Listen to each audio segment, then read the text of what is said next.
Hey Bible lovers, I'm Tim Nichols and I'm here to bring you your Nichols Worth, and today from Thomas Nelson we have the NET Timeless Truths Bible, and this is an exciting new release from Thomas Nelson. Number one, because they're giving some new attention to the NET, and number two, because it contains voices from church history starting all the way from the early church fathers moving into the Protestant Reformation and beyond. Let's take a look at this thing. It is pretty awesome. First of all, it's got a really nice genuine leather cover, and I really dig this leather cover. These in-between Bibles that Thomas Nelson make, they do a really excellent job on these.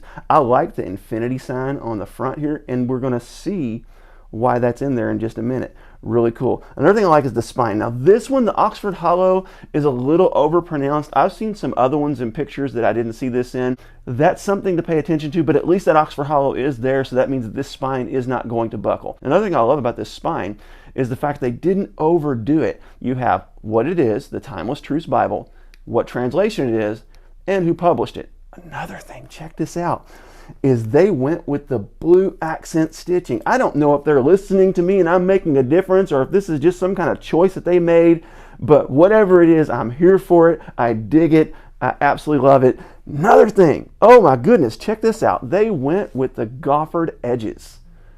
They are going for it on the NET. That is absolutely beautiful with those goffered edges. Now, let's get into the text block.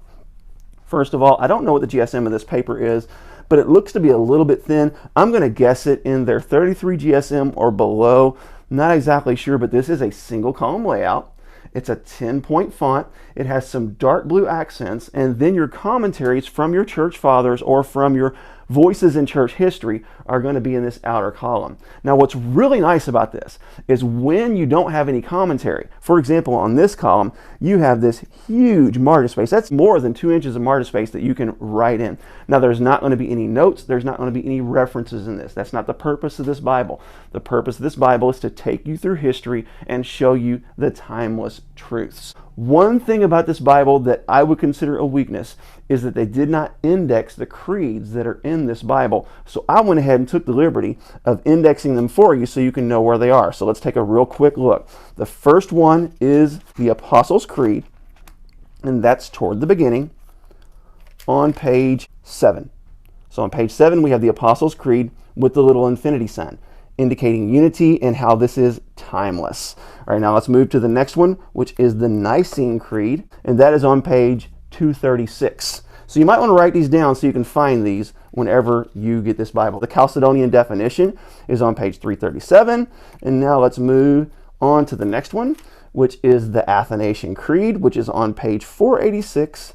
Then we have the Augsburg Confession, which is on page 610. And we have the Belgic Confession, which is on page 742.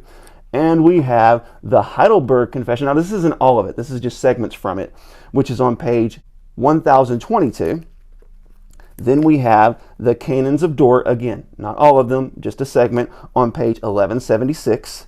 And we have the Westminster Confession, which is on pages 1310 and 1311. And we have the London Baptist Confession, which is on page 1448. And then lastly, we have the, I don't know how to say this because I've never seen it before, so I'm going to say the Lausanne Covenant. Somebody tell me if I got it right. And that is on page 1646. Some other features that this thing has, besides the goffered edges, is number one, look at that. It has a synthetic liner that's reinforced, really nice. Love the way this thing is constructed. But also, as you go throughout this, you have the church fathers, but check this out. It has full color glossy art every 60 or so pages, so really beautiful. And what I really like about this is they name it and date it, so you know the art piece that you're looking at. That is well done, just absolutely beautiful. And you will see these throughout the text, like I said, every 60 or so pages. Excellent. Love this thing. This is beautiful.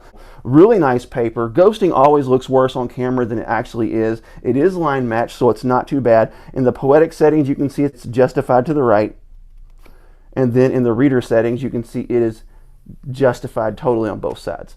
Really beautifully laid out. I love that in the poetic settings, they have the verses on the outside line like this. And in the reader settings, they have them in paragraph format where the verses are in here. This is an excellent Bible. But one last thing I want to show you before we move to the end is they have some articles from different church leaders from throughout history, from the 100s AD all the way into like D.L. Moody into the 1800s.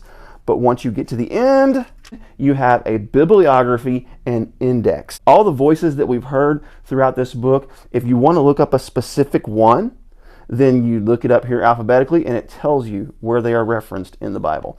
And there's all kinds of cool things referenced in this, including not just church fathers, but documents that they wrote. For example, sermons from Charles Spurgeon are called the Metropolitan Tabernacle Sermons. Some of the early church father documents are quoted in this. This is an excellent resource, something that you definitely want to grab if you like church fathers. This reminds me somewhat of the ESV Church History Study Bible, and also there's another option with the CSB Ancient Faith Study Bible, but that one's a little more focused on the early church fathers. This one spreads it out throughout history.